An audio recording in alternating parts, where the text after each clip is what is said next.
this is where it all started. Right, yeah. All right, so now since we're back to where it all started, if you just give us a little bit of background of where your roots are and how you started off. Sure. So I came from Lebanon in 1995 here to the U.S. and I didn't speak English at the time. I didn't have education. I didn't have anybody from my family or friends. I didn't have credit. I didn't have any income, so to speak. I was working odd-end jobs. I was working in an auto body shop and a gas station, and I was working every odd job that I could get my hands on in landscaping, just so I could put a paycheck in my pocket. And fast forward a little bit, couple years before I bought this house, I started in sales, figured out that I'm good with numbers and I could run financials. Started looking into real estate through a friend of mine that showed me how people in the US get mortgages. So I started learning about financing and mortgages, and I decided if I need to buy a house, I don't have a lot of money, so I started looking into auctions. And it led to this house. I still have the hurt knuckles to prove of all the hard work that I put into this place, and all the sleepless nights. It became my second job. During the day, I would have suit and tie on and working in mortgage financing, and at night I become a remodel contractor. Not knowing what I was doing, I was learning from books. I was just looking at pictures, to be honest with you, because the reading was a little bit limited for me. So I would look at, the process pages of books like at Home Depot and Lowe's and be able to just apply it, ask for help, and just figure it out as I go. And so this is the driveway, basically the proposed driveway for the house, and the garage will be straightforward right here, and it will be a 2,000 square foot, 3-bedroom, 2.5 bathroom home as well. So this is going to be a 2,000 square foot house, with a 2-car garage on the side, similar to that house that I showed you. Exact same house, and I'm building it twice, one down the street over there and one here. Oh, I see. And that's basically the cellar hole. We're going to fill all this in, like you see all this rock is being piled up in here. You can walk to the other side. So all these big rocks in here, we're going to fill it with stone just like that, compact it, and this will become the 2-car garage right underneath the house with the partial basement in the back, and it'll be a walkout to the back of the house with a deck on the back of it, similar to our neighbor's house over there.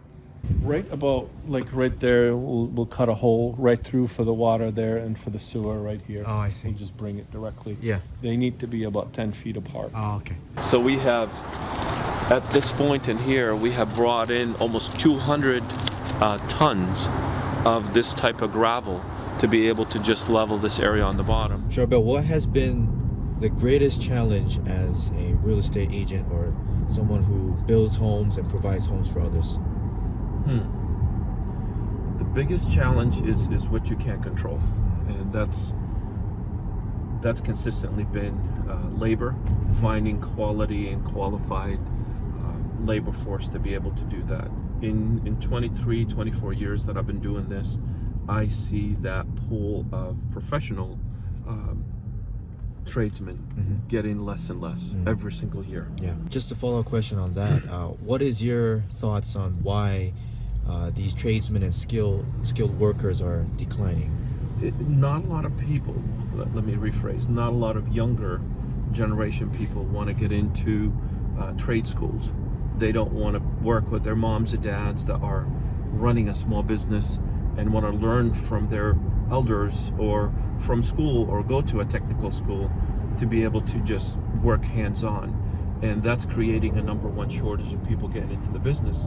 The second part is the people that are in the trade getting into their older years, and the statistic says that about 75 to 80% of these business owners do not have a succession plan. They don't have anybody that they have groomed over the years that could take over that same business.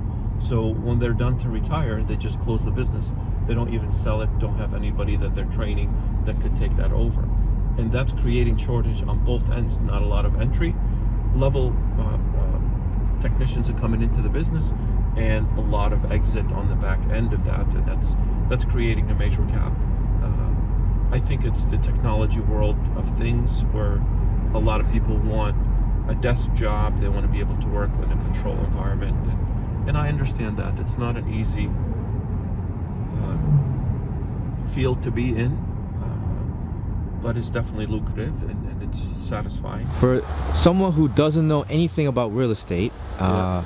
if you can give one or two pointers about what the market is like right now in 2022, and how do you anticipate this will change in the next year? Yeah, great question. So it's definitely softer. You have a lot more competition as far as new homes on the market, higher inventory. It's creating a flood for the market. That's number one. So you have more choices of home. Two, the interest rates have gone up almost by double since last year till now.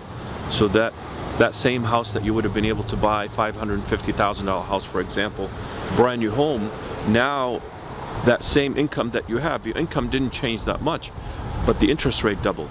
So now your affordability to that same house, it's going to be like $350,000 to $375,000 for the same income that you're making.